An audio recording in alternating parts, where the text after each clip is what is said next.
this is C&D Channel. I'm Chris. This is Tony. This is MMA For You. And this is pretty much the MMA For You year-end show.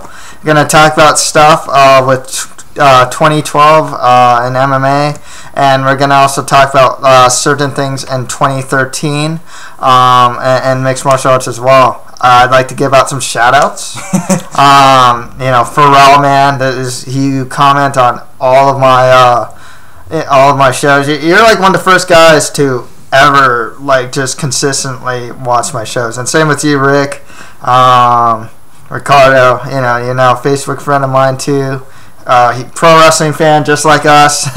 So always a pleasure to read your comments. Mikey G 789, Chris Spack, Cyberplex, Bubblerificable, Nothing 1551.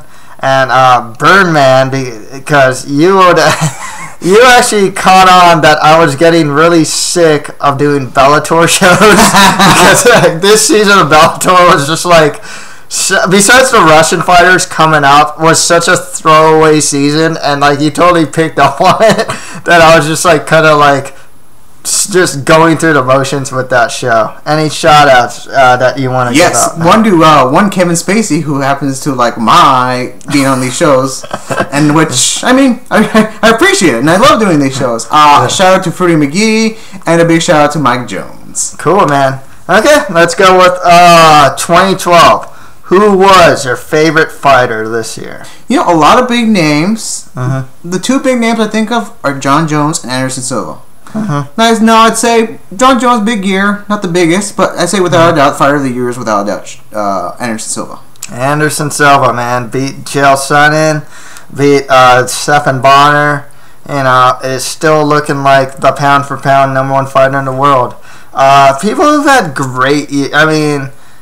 I can't say GSP because he only had one fight. Yeah. Ben Henderson, I would probably go a little more towards Benson Henderson just because he really capped off the year with dominating Nate Diaz.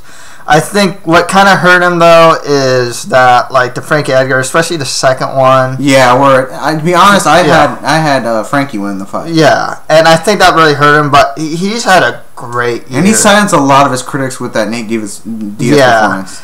I would probably give it to Benson Henderson. I know MMA Fighting actually had, if I'm not mistaken, had Ronda Rousey as fighter of the year. I think that's just a story to get people's attention and not necessarily based on any facts. I think as far as fighting goes, I think she fought Kaufman, and I don't even know if she fought Tate this year.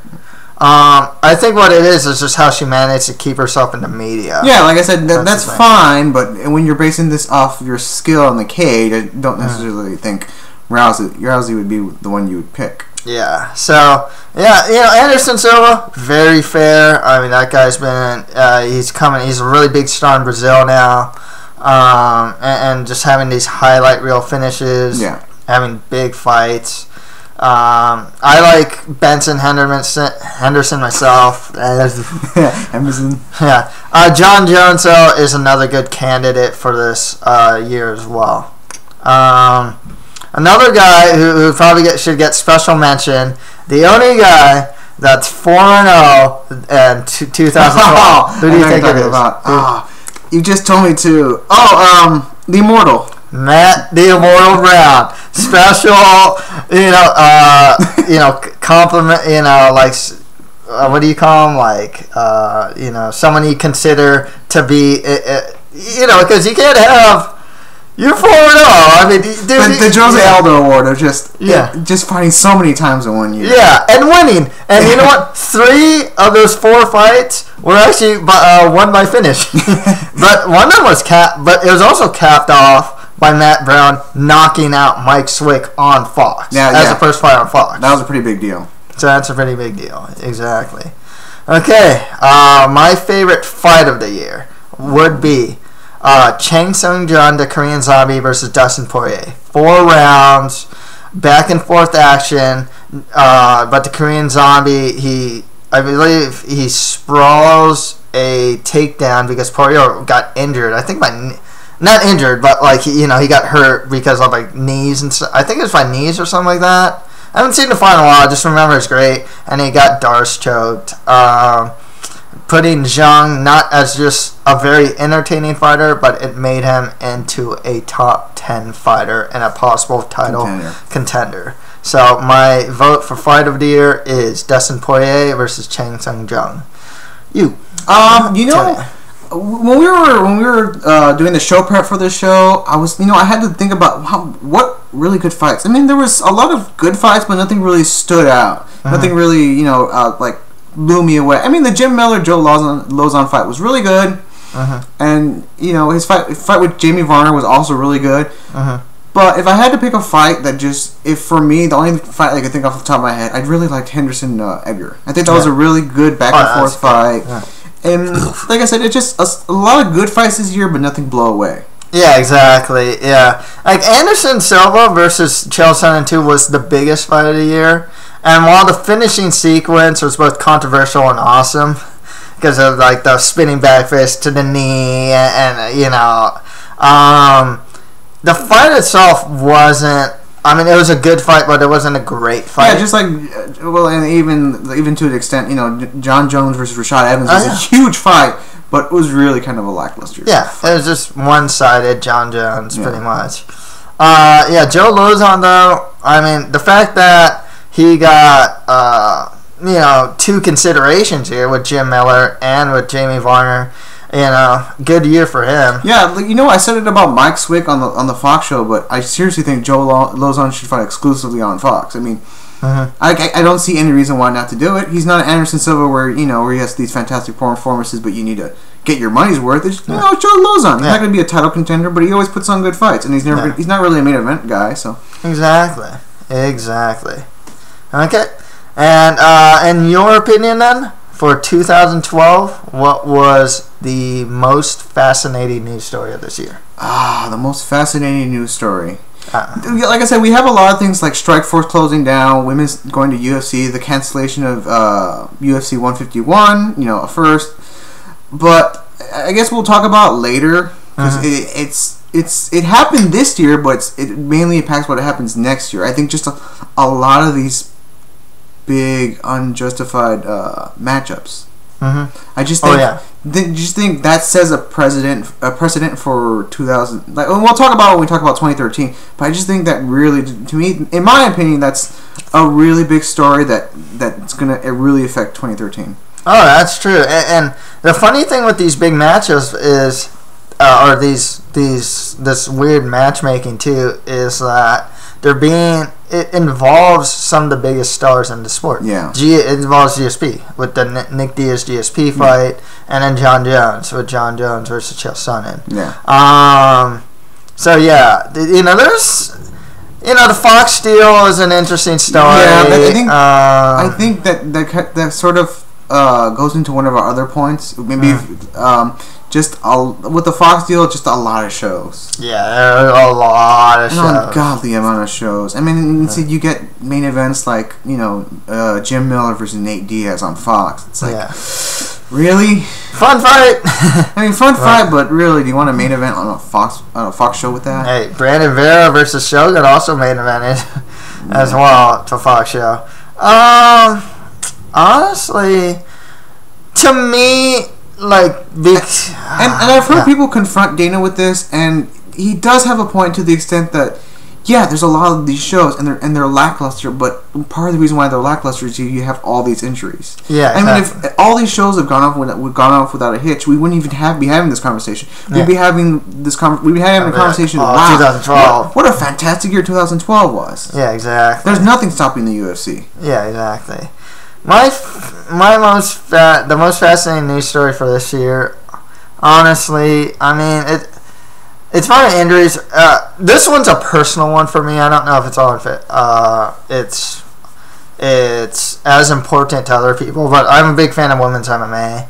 I think the fact that women are fighting in the UFC, and we'll talk about that with 2013, and just how Invicta has come up, and just how women's MMA just really came from nowhere. You never see it in headlines in like MMA sites, and now it's like the most common thing. I mean, Yeah, I think we even had a show about this a while back, and you were of the mindset that it's never coming to you. Yeah, I know, man. And history proved me right. That here we are. Ronda Rousey is having her first title defense next year. Exactly. So I think to me that's been one of the most fascinating news stories this year. And on the other end, though, which is cool, the women have been delivering. It's one thing that it's a story, but it's another thing that like the women are made it that way. Yeah. They worked hard to make it so that they're talked about. But a lot of that credit, I think, honestly goes to Ronda Rousey. But you know what? If it were not for Rousey, I don't think we'd be here. But that's the way it is. Yeah. I mean, heck, without Stone Cold Steve Austin, would he have the Attitude Era? Maybe, maybe not. You know, I mean. I guess you could say There's no you can't prove a negative. You can't prove if Rousey wasn't there, you can't prove it. Yeah, exactly. That's kind of what I was going with. I mean, but it happened. Yeah, good. I mean, I've been vindicated. Yeah, it happened. You know.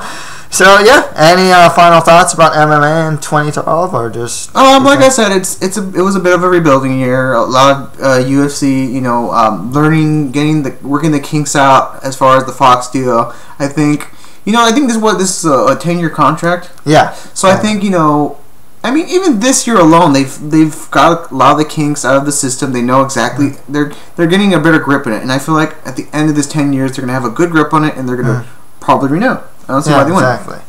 Exactly. I think you go with what you're talking about, the Fox deal. I think with the Fox major cards themselves, I think they finally hit what they should do with like having a lighter-weight title being defended and having like really strong names underneath it, like BJ Penn. Yeah, a lot of trial and error. There's a lot of trial and error, and sometimes it's like, okay, let's go with fun fights. Let's go with one fight. Let's go with title contenders. Yeah, let's go with title contenders.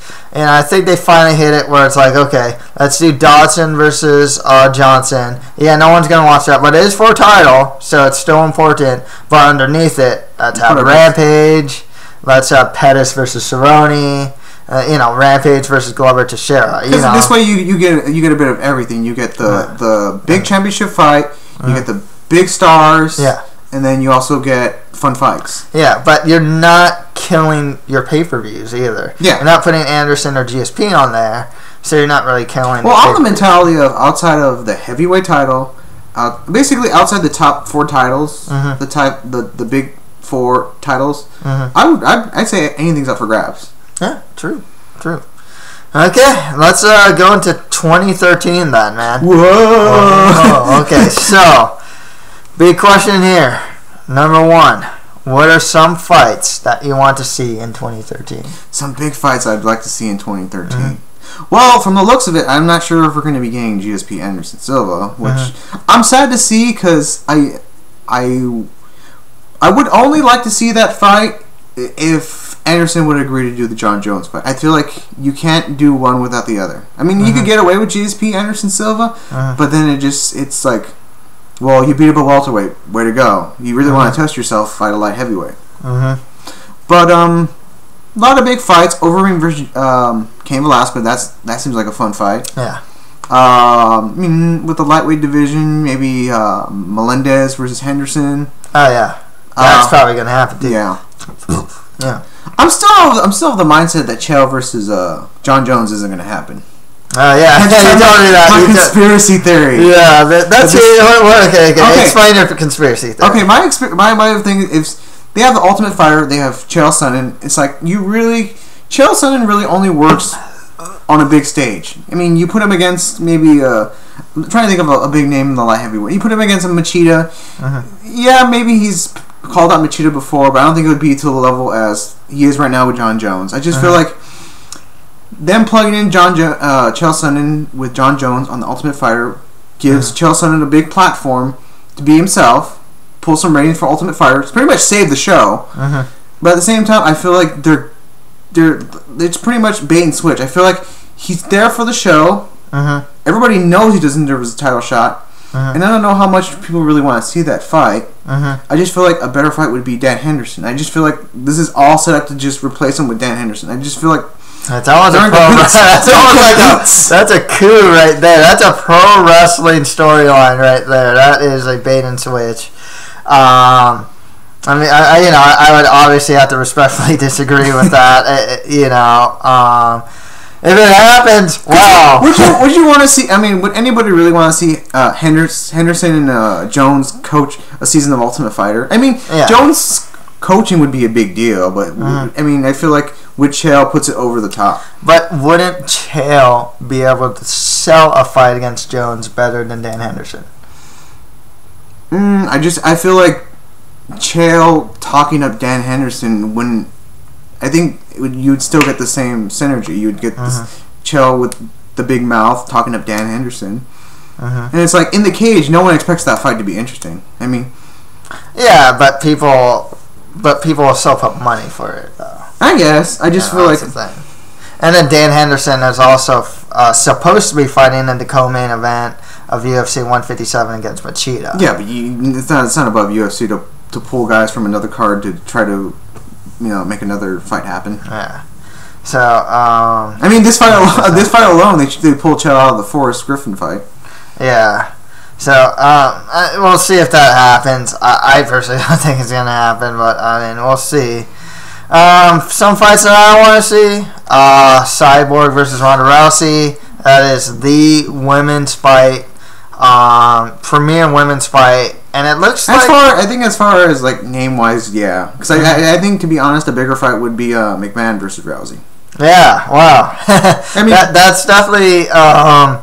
yeah, as far as a stylistic matchup, you got the two.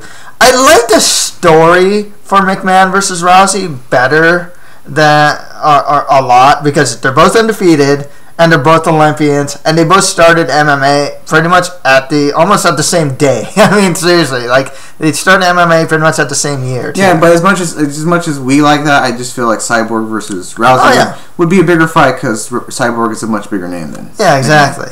At the very least, Cyborg does present the stand-up threat to Ronda Rousey. Yeah. I think she's going to take him down an armbar, but nonetheless, I want to see it. That's probably the biggest fight in women's MMA. Yeah, exactly. Outside, if you somehow bring Gina Carano back to fight Ronda Rousey or something. I don't think... I mean, it's not possible, but it's plausible. Yeah. It's not outside the realm of possibility. Other fights I'd like to see Pettis versus Benson Henderson rematch, 2. Yeah. I'd like to see that. I just feel like I think Henderson's really grown since then, and it's like, and a lot of that depends on Pettis beating Cerrone. And it's like, Pettis' tenure in UFC has been suspect. Yeah. He did have a nice knockout over Joe Lozon. He didn't look great against Jeremy Stevens, and he lost against Clay Guida. So yeah, it's definitely and then Cerrone's hardly a pushover. Yeah, exactly. But Melendez versus Benson Henderson would be cool. Jones, you know what's funny with me with these super fights? Okay, I would pay to watch them if they said Anderson's fighting Jones or Anderson's fighting GSP. I'd pay to watch it. Mm-hmm. But the fact of the matter is, I'm not clamoring for them. I know some people are. I never clamored for Jones versus Silva or even Anderson GSP too much. It's just they don't interest me as much as they do other people. Yeah, I feel like to a degree that's why they went with GSP Diaz because it's just. I think there was more interest in the GSP Diaz fight, and more importantly, it'd be a lot easier to do it. I just feel like if you were to put on GSP Silva, there'd be a lot of money that UFC would have to put up for it, and it's like if the Diaz fight is going to be a bigger fight or people are more excited for it, why are you going to spend all this money for a fight that people aren't as interested for? Yeah, exactly. And it's like you don't really Anderson being GSP doesn't really prove anything. Yeah, exactly. It's a legacy fight in a sense because, I know it doesn't prove anything, but if you go by like boxing, they kind of lost Mayweather Pacquiao. So, you lost the super fight. And I think the UFC's mentality for 2013 is like go big or go home and want to make these big fights. I mean, God bless Nick Diaz. He's not exactly jeopardizing that dream fight. Yeah, exactly. Another fight that is happening, or hopefully happening if unless injury happens. Jose Aldo versus Frankie Edgar. That's gonna be cool. That sounds like fun. Arguably the uncrowned lightweight champion versus the current featherweight champion. Yeah, exactly. Okay. So this is a double question. We know that Strikeforce is gonna cancel. Is gonna shut their doors after Marquardt versus Safadine. So, which Strikeforce fighters do you want to see in the UFC, and which matchups do you want to see involving Strikeforce fighters in 2013? Is there one that you're thinking of? Because I can think of one, and I know that's gonna. We talked about it before, and it's gonna bring up a lot of discussion. Well, I know there's like Gilbert Melendez, Benson Henderson. That sounds like a fan. That one's really cool, but which one are you talking about? I'm talking about Cormier versus. Cormier versus Velasquez. Yeah. Okay. Stylistically, that'd be a cool fight. Yeah. I'm gonna be honest. I'd much rather see Daniel Cormier versus John Jones. I think he will cut to 205. Yeah. Okay. And if they do that fight, I mean, yeah. Who do you pick in that fight? John Jones. Really? Really? I think John Jones will just use his length. I don't think he'll be able to take him down, but I think he'll be able to do what Jones does, use his length, use his kicks, use his punches. I just see Cormier eating a lot of those shots to get to Jones. Hey, that'd be cool. When he uses his distance, I don't feel like he's going to knock anybody out. Yeah. So I feel like a Cormier would just eat those shots and then just to get to Jones. Yeah. Could happen, and actually that's what Cain Velasquez did to Junior Dos Santos. Mm-hmm. But hey, that's cool because that's actually the more popular opinion actually is John Jones beating Daniel Cormier. So, yeah, one fight that I think would be really cool, and I've been clamoring for this fight forever. Josh Burnett versus Cormier. Yes. Oh my God! Please, just make the fight already, dude. These guys, I mean, like seriously, Frank Mir was an up and comer when Josh Burnett beat Randy Couture in the UFC. Their paths never actually crossed. Trash talk wise, dude, awesome. I mean, Frank Mir, if you remember Frank Mir with Lesnar, Frank Mir could do trash talker, but so could Josh Burnett. This guy's a pro wrestler, Stylistically, though, it's actually a good fight because both of them are primarily grapplers. Yeah, and I guess to a degree they're both sort of in the twilight of their careers. Yeah, exactly. Josh Burnett's like 35, 36, and Frank Mir's in his 30s as well. So it makes sense on just like so many levels. I cannot explain like how like this matchup just makes so much sense. Like Josh Burnett versus Frank Mir is like the fight I really want to see. I also want to see Shogun Rua versus Rafael Feijão. They're both like Brazilian Muay Thai wrecking machines. Even though like at this point like Shogun is just kind of like past his prime. Strikeforce middleweight champion Luke Rockhold versus Chris Weidman. Those two are two of the top prospects in the middleweight division. They're probably both going to end up fighting Anderson Silva at some point. A lot of people think that Chris Weidman will be able to defeat Anderson Silva. I don't know about that. Yeah. I get carried away. Some people say that. I mean, he's a big test. He's a big test for Anderson, but. And if the fight ever goes to the ground, Paul Juarez versus Jacare would be really cool. Any other fights you'd want to see? I know Marquardt's coming to the UFC. Yeah, him at welterweight against anybody would be fun. Yeah, him. It's a shame Maya isn't at middleweight anymore because Jacare versus Maya would have been awesome. Yeah, but you know what though? Even though those guys are both Brazilian Jiu-Jitsu, like. Super black belts. I mean, it could just turn out to be sloppy kickboxing. That's true. Their ground games could negate each other and just get a sloppy stand-up. Yeah. Other fights I want to see. Jeez. I think that's it as far as like really good crossover fights. I mean, the one that would never happen because he's already signed with Bellator would have been King Mo versus Rampage would have been fun, but yeah, they're buddies now though. They're buddies now. Yeah, the second he signed with Bellator, it's like, oh, it was just an act. We were just doing that to get people excited about the fight. Yeah, they're buddies. They're even saying, hey, maybe we should be tag teams. I mean, like seriously, they're like buddies now. Which is cool. I can actually see them being in, Impact Wrestling, and yeah. Or if King Mo decides he wants to be in a movie star, them in a buddy flick. yeah, hey, that'd be pretty cool. I didn't think about that.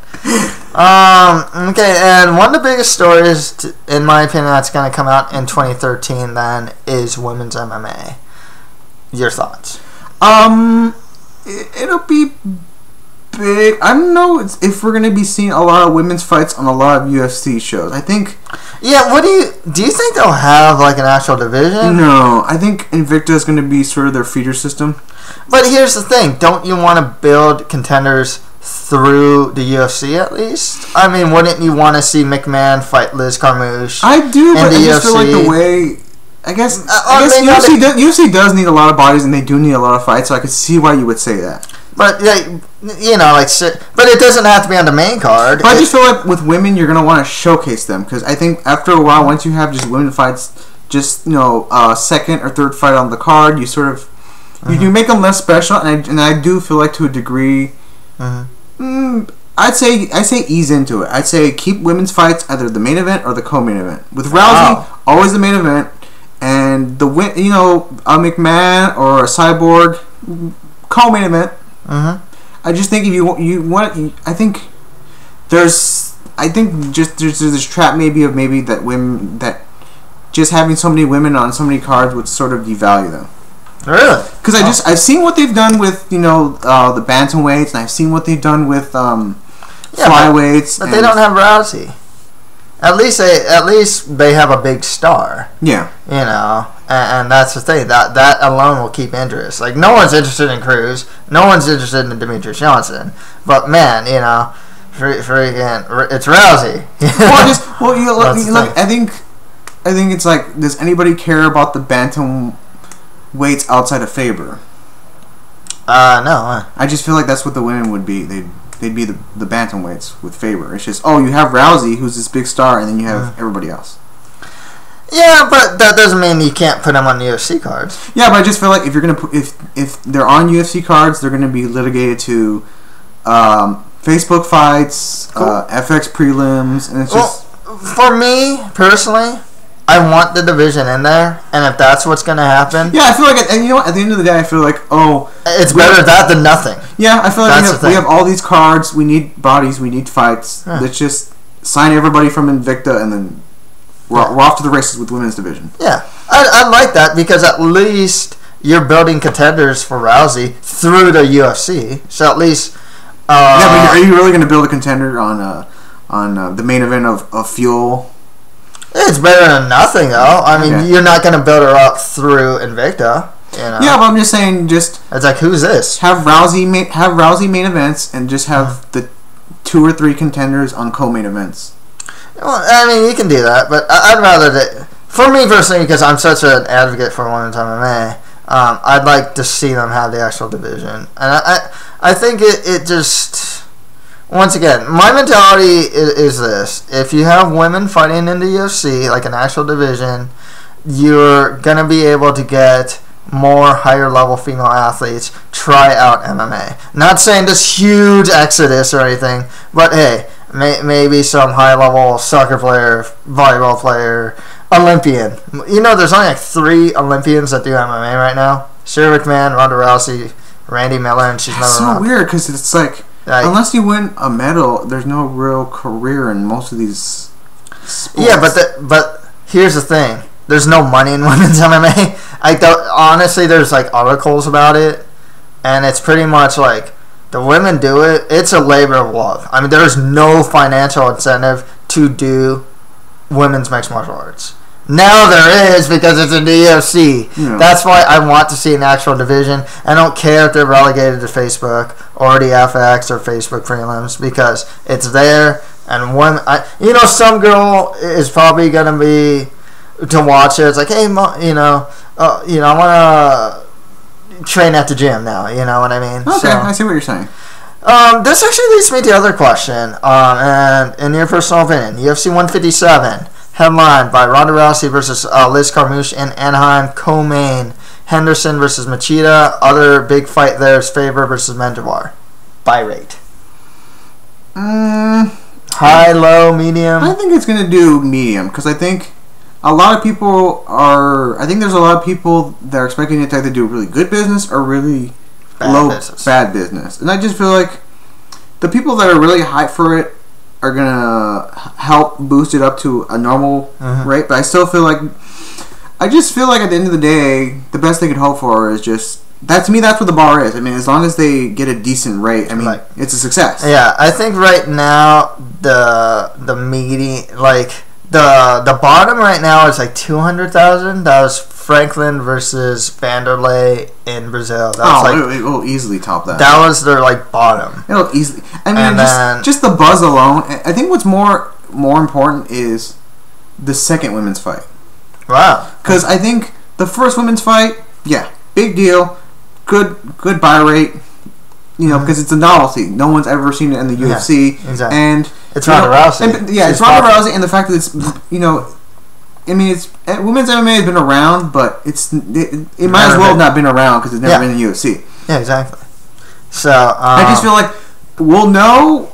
I feel like it'll do okay, but we'll have kind of an indication the month of February how it's going to do. Yeah, exactly. Because I feel like right now there's a bit of a buzz, but I think the buzz will get bigger once we start seeing ads everywhere on TV, on billboards. I think it'll really take off the last couple of weeks. So yeah, what's really interesting about this fight is Ronda Rousey is like a media darling. She's in like ESPN. She's in like AskMen.com's list of whatever. So, Sports Illustrated stuff, UFC magazine covers, Conan O'Brien. She's everywhere. And then the other side of it is Liz Carmouche, the very first openly gay fighter for the UFC. So I think there's. Do you think the novelty alone will transfer into pay-per-view buys? Oh yeah, definitely for the first fight, I think without a shadow of a doubt. And I think that and the Cyborg fight, big money fights, and especially if you can do a Gina one too, yeah. Oh yeah, fantastic. The Gina one would do it, yeah. Fantastic. And if anything, if it wanes, I think they'll relegate it to co-main event on maybe maybe a John Jones title defense. Co-main evented by Ronda Rousey versus yeah. The other thing question about this Rousey versus Carmouche fight is a lot of people are saying that it should main event a Fox card. It should not have initially, as far as the very first card. Do you think it should have main evented a Fox card or main evented a pay-per-view? Okay, I'll say this: it should be on Fox. I think that's a really big deal. I think you're gonna want to cast a big net. But I'm also the mentality of maybe if you can't get a big men's title. Well, you know what? No, I think the best solution would have been. I think Fox, kind of a big deal. I guess maybe if you had like two big stars in the co-main event. I don't know. I feel like the best route to me, if I were doing this, the route I would have taken was put it as a co-main event on a John Jones title defense or a GSP title defense or Anderson Silva title defense. Yeah. So yeah, man. One thing that someone said is like, if you put it on Fox, it'd actually be pretty big because one thing is, it's really what one guy said. I think it was Ben Folk said, if you show a poster to your neighbor of Rousey and Carmouche, you'd see two women, you'd see UFC, you'd see a title. Okay. But to me, it'd be easier to get someone to watch it on free TV than it would be for money. Exactly. That's what I'm going with. Yeah. So in some sense, I think it's a really good idea to put it on Fox, and it's a very big. I'm very surprised that they did this. To be perfectly honest, I thought it should have either been the co-main event of a big card or on Fox, not the main event of its own pay-per-view. So I was actually very surprised how much they're gambling with this. Yeah, because I think you would want to first establish the brand and then get people to pay for it. Yeah, but I guess they're also banking off Rousey's popularity, and that's the other thing that this is going to. I know, but it's hard to say that popularity can translate to money. Exactly, that's the thing. Like, you don't know, and that's what also makes it interesting, because I'm very interested to see how the card does. Like I said, maybe this will be it won't do so good. Well, maybe it'll do a good bit pay per view, but then they'll be like, in retrospect, we should have put the first fight on TV. So just if it's just a Misha Tate or someone she's fighting against, just put it on Fox. I mean, there's nothing stopping them from putting a women's defense fight on free TV. Yeah, exactly. So we'll see how it goes. I think women's MMA, it's probably going to be one of the bigger stories out of 2013. It's very new. The UFC can probably get into new media outlets. Ronda Rousey on the cover of Women's Fitness. Ronda Rousey on the cover of. Well, okay, just because I feel like talking. Let's play devil's advocate. Let's just say Liz Carmouche goes out there and oh yeah, pulls the upset victory. Where does that leave women's MMA? Effed. But you know what? You gotta take the. You know what though? You gotta take the risk, because if you don't do it now, when will you do it? Yeah, and then there's also like when will you do it? Yeah, you're not gonna have Ronda Rousey in the future. You might as well do it now when you have her. And actually, if you actually look at the 135-pound women's division, it's the best it's ever been. I mean, you have to do it now, or else, honestly, it's never gonna happen. Yeah. I honestly. Yeah, what better time than now? Yeah, I see what you're saying. Okay, something you went into, and I guess we'll go into now, matchmaking. What do you think of matchmaking in 2013? I mean, on one hand, I like it because it's giving me the fights that I want to see. Or at least giving me the... It's weird. It's the matchups I want to see, but I know once it gets in the octagon, it's like, I don't want to see that. Yeah, like Nick Diaz versus GSP or Chael Sonnen versus John Jones. Those are going to do big business, but once it gets in the cage, it's like, I don't know if I want to see it. One thing is, I think GSP is probably going to beat Diaz.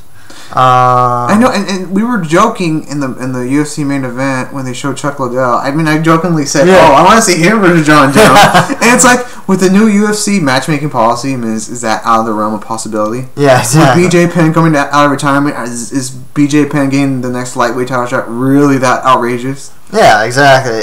And that kind of sucks, because now the UFC set the precedent of like, okay, so-and-so, if I say so-and-so should get the title, well, he lost his last fight.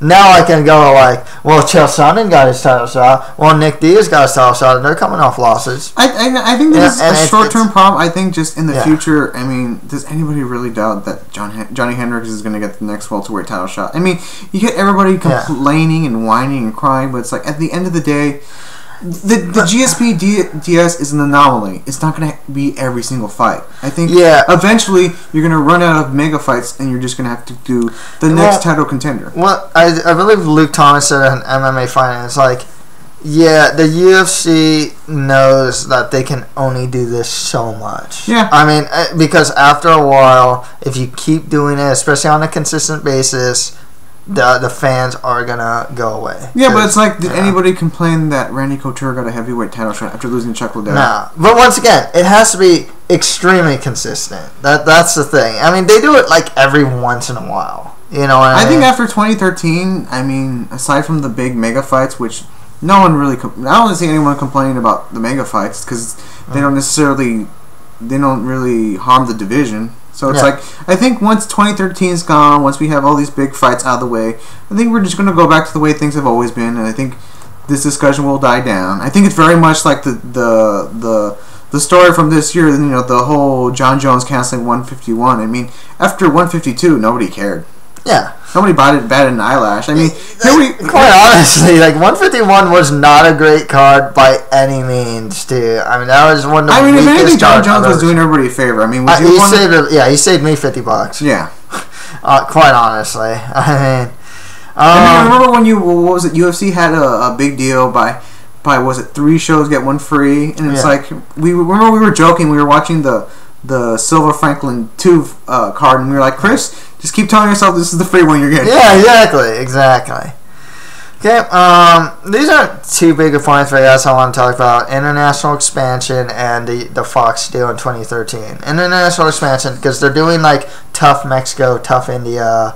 Who do you do Tough Mexico with? I don't know. Cain Velasquez is there, and Eric Perez, and is he a heavyweight fighter? And so, is he? I don't know, but they want to do that. I mean, I'm fine with it when you have like like Brazil and Australia, and it's like fighters that are they're pretty good there. The funny thing is, I watch SFL Super Fight League, and if they want to do Ultimate Fighter India, I love Super Fight League. I was actually going through this thing with Super Fight League where I was I also watching feel like you gotta have this. They suck. Oh my gosh, I love watching Super Fight League. But just the name alone, it tells you right then. Oh, the fighters the fighters are really bad. I mean, I don't know what they're gonna do with Ultimate Fighter India, but like the fighters are just freaking hard. I mean, they are like the lowest of the low quality fighters. So that's the other thing too, because like when you do international expansion to some of these countries like India or Mexico, they don't have this huge mixed martial arts presence. That's true. So it's like, you can do Philippines because they're actually starting to do. They're starting to really have a big mixed martial arts presence. It makes sense. You can do like Korea. Maybe you could do Canada. Yeah, UK. Canada. Some Sweden even. Gustafsson. Gustafsson's not the only Swedish fighter out there. Canada would be very easily do. Yeah, Canada. But some of these other ones, it's kind of head scratching in a sense. I mean, I would do it only if you have.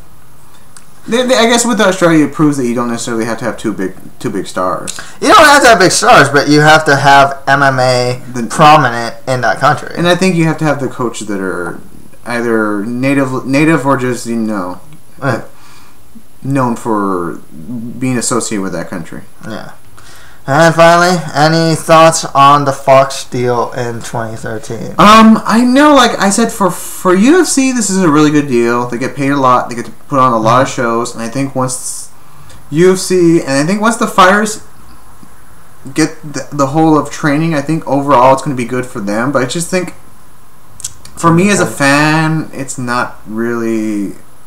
I understand why UFC is doing it, because at the end of the day, they're a business, so I understand where they're coming from.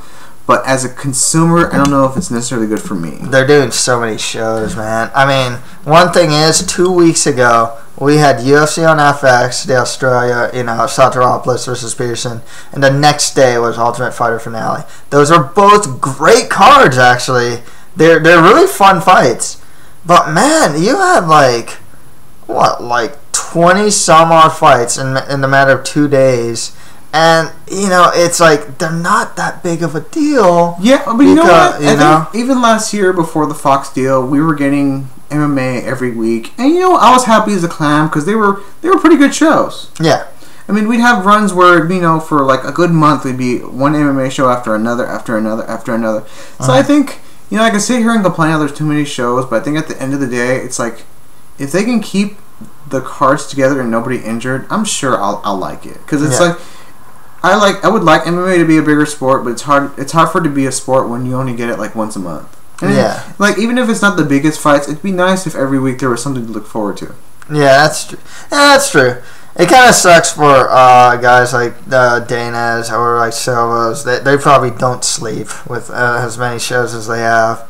But as far as the consumer goes and fan goes, I have Fuel, I have FX, I have Fox. It's nice to always have something to look forward to. Yeah, it's always something to look forward to. I usually have my friends over to watch these shows. And as long as you got at least one name on the card, I mean, it's like, well, at least you could justify watching the show because you want to see what happens. Yeah, exactly. So, any final thoughts about 2013? Let's hope for no injuries, right? Like I said, injuries are going to happen. That's just the sport. And I'm really pumped. Like I said, a lot of things are going to fall through, but still, I think it's really hard for 2013 to be any worse than 2012. True. Okay. Cool. Any further topics you can think of? Or are we good to go? I'm sure once the show's done and I'm on my way home, on the drive home, I'm going to think of tons of things we should have talked about. Yeah. But honestly, I can't think of a single thing right now. Okay, cool. So yeah, if you guys have any comments, just leave them below. That's it for the MMA For You year-end show. Thank you. Oh, MMA For You. Thank you guys very much then.